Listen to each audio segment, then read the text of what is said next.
I think we're live. Perfect. Check the audio really quick to make sure it's working. Yes, sir. All right. So we have a deal today that was posted as a SUBTO deal 7803 Blue Spring Drive. And what's important today is that we just want to quickly understand whether or not this is going to be a cash flowing deal. Now, there are a couple ways for you to look it up. You guys can underwrite it all the way, or you guys can just look at the rents and rule it out really quick. So what I'm gonna do is both. I'm gonna show you how I quickly look at the rents. At what point do I rule it out completely and not underwrite it further? And then also, if I underwrite it fully, what does that really result in? Okay. So this deal, let's see. Let's look up the property, 7803 Lana Lakes. So if you look at this property, generally pretty good condition property, new flooring. You probably just only have to do paint on this place and just set aside some money for any cosmetic repairs. So if you just have money to paint, that's probably more than enough to cover this property. Okay. Now, next thing I want to do is for me to rule it out, I will look up two things. The first thing I will look up is the FMR, which is the fair market rent by county. So if you go to Pasco County, so by Googling HUD FMR, go into the access to small area FMR, look up FY 2024 FMR. Well, boom, here you are. Now you're in Florida, type in Pasco County, and you got to look up the zip code afterwards. The zip code is 34637, 34637, and you'll see that the rent ceiling is $29.90 for a 3-bedroom or $36.50 for a 4-bedroom. Okay. Next thing we're going to do is get the market rent. You can simply go to affordablehousing.com, owner section, market rent estimator, plug in the address, plug in the bedroom count, and click get estimate. And you see right here, right now, that the market rent for this area is $23.16. This is the key number here, $23.16. Let me write this down just so that I can. I'll change this file name later. 2316 2524 2401 2153 for the county. Okay, that's 3 bedrooms for 25 units within a 1.73 mile radius.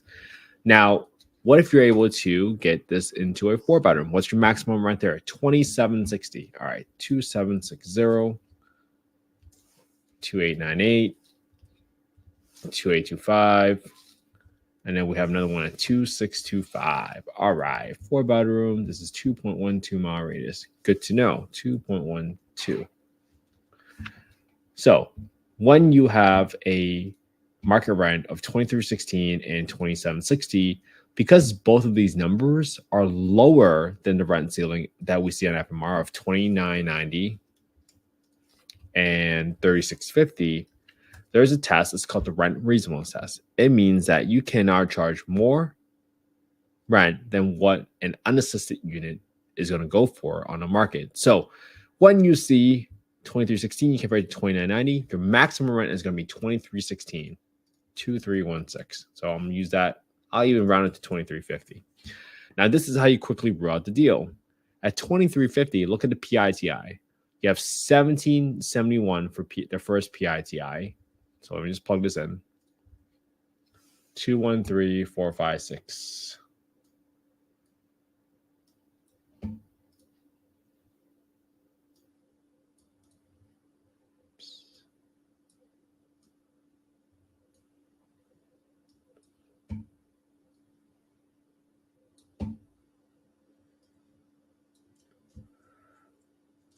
$213,456.6, 2.875% interest rate.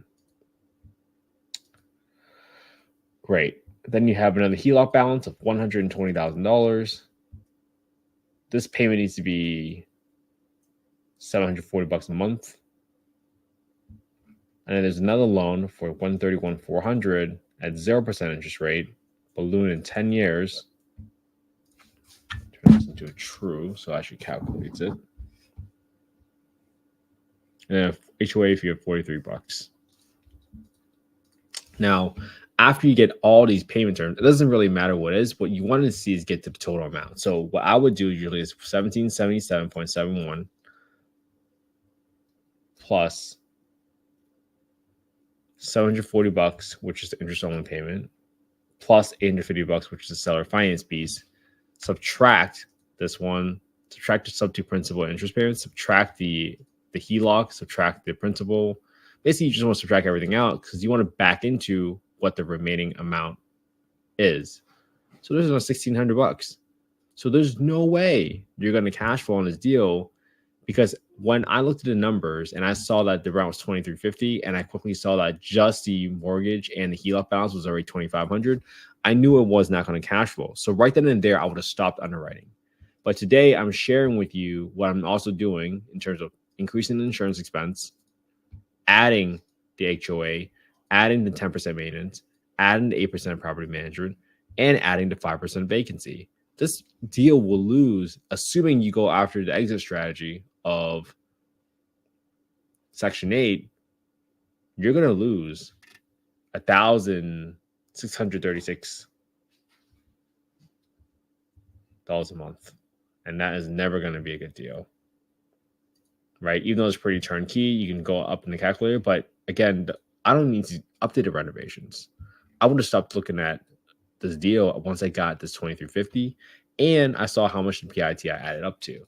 So I just want to share with you both ways on, if you want to avoid burnout, which is usually a result of doing a lot of work with no results, then I would recommend you figuring out what your criteria quickly is and figuring out quickly how do you stop analyzing a deal so you don't burn more time than you need to. All right. So that's what I wanted to share with all you today. This is clearly not a deal for me personally. Again, this is not investment advice. I'm not soliciting any investments. I just want to share with you, one, why and how can you quickly route a deal? And then two, deciding what your investment criteria is so that you can go through the entire process yourself and prove it out. Right? For this deal, it just wasn't even close. And I didn't mean to plug in the renovations. I didn't mean to plug in the assignment fee. Right? So you could have done $25,000 on assignment fees, kept 2.5% closing costs. For renovations, you can be really, really exact. For this property, it's $25.99.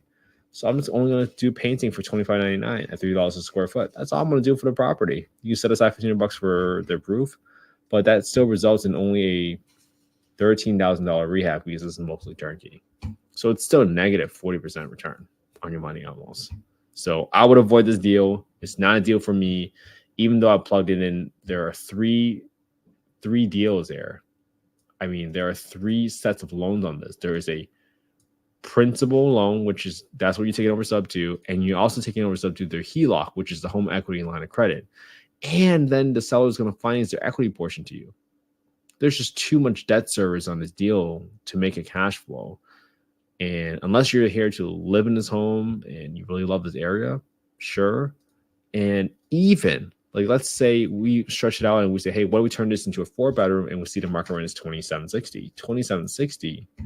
You got to add another at least $10,000 to add an extra bedroom with an existing square footage. You're still losing $1,320.